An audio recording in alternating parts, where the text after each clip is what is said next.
बच्चों, इतने बच्चे मैसेज कर रहे हैं कि सर टॉप 5 इंपॉर्टेंट चीजें बताओ हर चैप्टर की, हमें करना है। और यूट्यूब पे लोगों ने लाइन लगा रखी है कि इस चैप्टर का ये इंपॉर्टेंट है, ये क्वेश्चंस प्रेडिक्टेड है, ये आने वाला है, ये होने वाला है, जैसे पेपर उन्हीं लोगों ने बनाया हो। पर बच्चों, वो जितनी भी एनालिसिस है, लेट मी टेल यू, वो सब गलत है। उसमें गलत का रीजन मैं आपको बताता हूं। पहली चीज, जिन लोगों ने ये एनालिसिस आपके YouTube चैनल पे डाली है, जिस भी YouTube चैनल पे, उनसे पहले उनका एनालिसिस मांग लीजिए कि भाई आपने कहीं ना कहीं तो एनालाइज किया होगा ना, कौन सा क्वेश्चन कितनी बार आया है, कैसे आया। मुझे एक बार वो रॉ डेटा दिखा दीजिए। उनसे बोलिए चैनल के कमेंट्स में डाल दें और डिस्क्रिप्शन में डाल दें, हम चेक कर लेंगे कि आप अपने मन से बना के बोल रहे हो कि सच्ची में बोल रहे हो। पहली चीज। और दूसरी चीज, जिन्होंने एनालिसिस किया भी है, उसमें से भी मैंने कईयों में ऑब्जर्व किया है कि थोड़ा सा इशू है। फॉर एग्जाम्पल मैं आपको बताता हूं क्या इशू है। मान लीजिए आपका वेक्टर्स में बॉक्स प्रोडक्ट और जो डबल क्रॉस आता है, उसके ऊपर वो क्वेश्चन आ रहा है और उसको काउंट कर रहे हैं कि यार ये क्वेश्चन तो 7 बार आ गया अपने जेई मेंस में। वो 7 बार नहीं है बच्चों, वो किसी एक पर्टिकुलर ईयर के जेई की सारी शिफ्ट में है।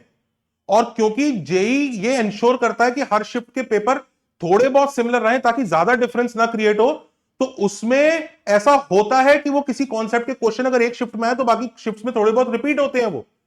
तो आपको यह भी ध्यान रखना, हम ये नहीं कह सकते ये क्वेश्चन 7 बार आ गया।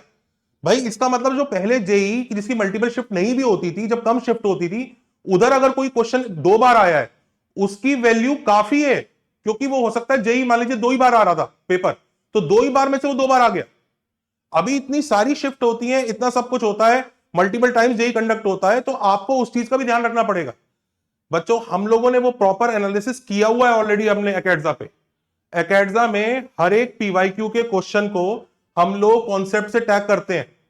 उस कॉन्सेप्ट से टैग करने के बाद हमारे पास वो फ्रीक्वेंसी की लिस्ट भी आती है कि इस साल जो पीवाईक्यूज आए उसमें से कौन सा कॉन्सेप्ट रिपीट हो रहा है, कौन सा कॉन्सेप्ट ज्यादा बार आ रहा है। ऑल्सो जब जेई में एक बार मान लीजिए बहुत सारी शिफ्ट आ रही है किसी एक ईयर में कोविड के बाद से, और किसी जब पहले कम शिफ्ट होती थी, तो हमने उधर और इधर के वेटेज को नॉर्मलाइज भी किया है। और वो चीज हम लोगों ने ऑलरेडी आपको सिस्टम में दे रखी है। अगर आप एकेडजा में जाएंगे, सो इन द रिवीजन दोस्त it's already present 5 most probable concept. मैं ये नहीं कह रहा आपको खरीदने की जरूरत है, आपको मैं खुद ही यहां पे करवा देता हूं, और मैं आप लोगों के लिए, ताकि आप गलत चीज ना देखें। या गलत तो उसमें से कुछ भी नहीं है बच्चों, वो सिलेबस में तो सभी है। ऐसा मैं ये भी नहीं कहूंगा कि उनके सब चीजें बोल रहे हो सब गलत ही है। सॉरी अगर मैंने ऐसा बोल दिया पहले, लेकिन आप ये ना सोच लें कि वो जो बता रहे हैं वही आने वाला है। तो मैं आपको पहले डेटा वाइज एक्यूरेट पिक्चर दे देता हूं, बाकी अगर वो भी कोई अच्छी चीज बता रहे हैं उसको भी नोट कर लीजिए, कोई दिक्कत नहीं है। तो जैसे टॉप 5 मोस्ट प्रोबेबल कॉन्सेप्ट में आज हम डेफिनेट इंटीग्रेशन के टॉप 5 मोस्ट प्रोबेबल एज पर जेई डेटा के हिसाब से जाएंगे। तो ये टॉप 5 मोस्ट इंपॉर्टेंट मैथ्स में गए। Definite integration, let's begin. तो बच्चों रैंक 5 पर है, रैंक 5 पर आता है न्यूटन लेबनिट्ज थ्योरम। हम इस क्वेश्चन को मैं स्क्रीन पर प्रोजेक्ट कर रहा हूं।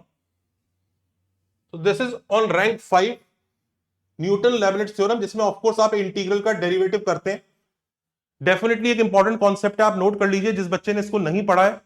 इसके 3 पार्ट होते हैं, 3 टाइप होते हैं, तीनों के तीनों वर्जन आपको याद होने चाहिए कि कैसे एक इंटीग्रल का डेरिवेटिव किया जाता है। ये उसके ऊपर एक क्वेश्चन यहां पे दिया भी गया न्यूटन लेबनिट्ज के ऊपर कि भाई एफ एक्स कहां इंक्रीज हो रहा है, कहां डिक्रीज हो रहा है। ये क्वेश्चन आप चाहे तो नोट कर लीजिए। मैं आज के सेशन का पीडीएफ आपको दे दूंगा। ऑल्सो आज जो क्वेश्चंस मैं बताऊंगा टॉप 5 इंपॉर्टेंट, उनके कॉरस्पॉन्डिंग मैं आपको एक असाइनमेंट भी दे दूंगा 10 क्वेश्चन का, उनको प्रैक्टिस करने के लिए, कि उनको कर लीजिएगा। मैं नहीं चाहता कि आप अननेसेसरी चीजों में टाइम वेस्ट करें। जो आ रहा है सिलेबस में डेटा के हिसाब से कम से कम उसी ढंग से कर लीजिए। तो ये न्यूटन लेबनिट्ज वाला है, ज्यादा मैं टाइम वेस्ट नहीं करूंगा। I don't want to solve this question. Simple सा क्वेश्चन है, इसमें आपको कैसे डिफरेंशिएट करना है, क्या करना है, ये आपको पता होगा। I want to keep the video very short where I tell you what is important and what might come. Next, rank 4 की तरफ चलते हैं। रैंक 4 है definite integral as limit of a sum, जिसमें ये वाला क्वेश्चन देख लीजिए। इस टाइप के question limit of a sum वो इंटीग्रल की हेल्प से सॉल्व होती है। सब जानते हैं लिमिट्स के कुछ क्वेश्चन जो इंटीग्रल की हेल्प से सॉल्व होते हैं, वही वाले। ये वाला क्वेश्चन वही है जिसमें लॉग लेना पड़ेगा आपको और फिर उसको इंटीग्रल की फॉर्म में लाना पड़ेगा। ये डेफिनेटली इंपॉर्टेंट है और रैंक 4 पे। रैंक 5 वो इंटीग्रल का डेरिवेटिव, रैंक 4 ये। हाँ, तो रैंक 3 है बच्चों रिडक्शन फॉर्मूला। रिडक्शन फॉर्मूला जिसको बच्चों ने पीछे पड़ गए थे कि सर वो बीटा गामा फंक्शन आ रहा है, बीटा गामा फंक्शन आ रहा है, बीटा गामा फंक्शन आ रहा है। एक्चुअली वो बीटा गामा फंक्शन नहीं, रिडक्शन फॉर्मूले के क्वेश्चंस थे। आपको रिडक्शन फॉर्मूले, ये वाला क्वेश्चन देख लीजिए, ये क्वेश्चन आपको पीडीएफ फॉर्म में मिल जाएगा। रिडक्शन फॉर्मूले में इसमें इंटीग्रल 0 to π/2 x raised पर n sin x का रिडक्शन फॉर्मूला बनाना है, और ये किस फॉर्मेट पे बनाना है ये भी यहां पे हिंट दिया हुआ है। रिडक्शन फॉर्मूला भी आप लोग अच्छे से करके जाइए, उसके ऊपर कई सारे क्वेश्चंस आए हैं और वो रैंक 3 पर है डेफिनेट इंटीग्रेशन के चैप्टर के हिसाब से। मैं इस वीडियो को जानबूझ के इसलिए छोटा बनाने की कोशिश कर रहा हूं ताकि आपका टाइम ज्यादा ना वेस्ट हो, क्योंकि नहीं तो बच्चे सिर्फ वीडियो देखते रहेंगे, पढ़ाई करेंगे नहीं। इसलिए मैं आपको सिर्फ वो टॉपिक बता रहा हूं कि कौन कौन से आ रहे हैं, और आप उसको नोट कर लीजिए, दैट्स ऑल। और उनकी प्रैक्टिस कर लीजिए। उनकी प्रैक्टिस करने के लिए ये क्वेश्चन भी दे दूंगा और इसके कॉरस्पॉन्डिंग कुछ क्वेश्चन का असाइनमेंट भी डाल दूंगा। ध्यान रखिएगा, रैंक 2 किंग्स प्रॉपर्टी के ऊपर क्वेश्चन आएगा डेटा के हिसाब से। मुझे खुद नहीं पता है, ये डेटा ही प्रिडिक्ट कर रहा है जो आने वाला है। किंग्स रूल के हिसाब से किंग्स प्रॉपर्टी के ऊपर क्वेश्चन आएगा, यानी इसने जो झाड़ू पोछा वाला एक फंडा भी बनाया उसको भी अच्छे से नोट करके रखिए। किंग्स प्रॉपर्टी के हिसाब से क्वेश्चन आने वाला है। ये वाला क्वेश्चन तो खैर काफी आसान लग रहा है, this question looks easy, but there will be more such question जिसमें किंग्स प्रॉपर्टी का यूज होगा, और आप उस क्वेश्चन को प्रैक्टिस कर लीजिएगा। एक क्वेश्चन ये मिल ही जाएगा, एक क्वेश्चन और मैं असाइनमेंट में डाल दूंगा, आप वो कर लीजिएगा। अब बारी आती है रैंक 1 की। पीरियोडिक फंक्शंस के ऊपर जो इंटीग्रेशन वाले क्वेश्चंस होते हैं, जैसे ये वाला क्वेश्चन है, दिस क्वेश्चन,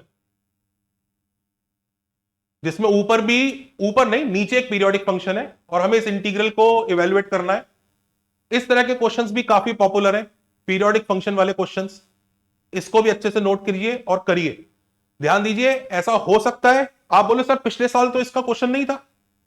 भाई पिछले साल नहीं था तो मैं ये नहीं बोलूंगा कि 8 पेपर में या 16 पेपर में इसका क्वेश्चन नहीं आया, पिछले साल नहीं आया इसका, लेकिन उसके पिछले साल है, उसके पिछले साल है।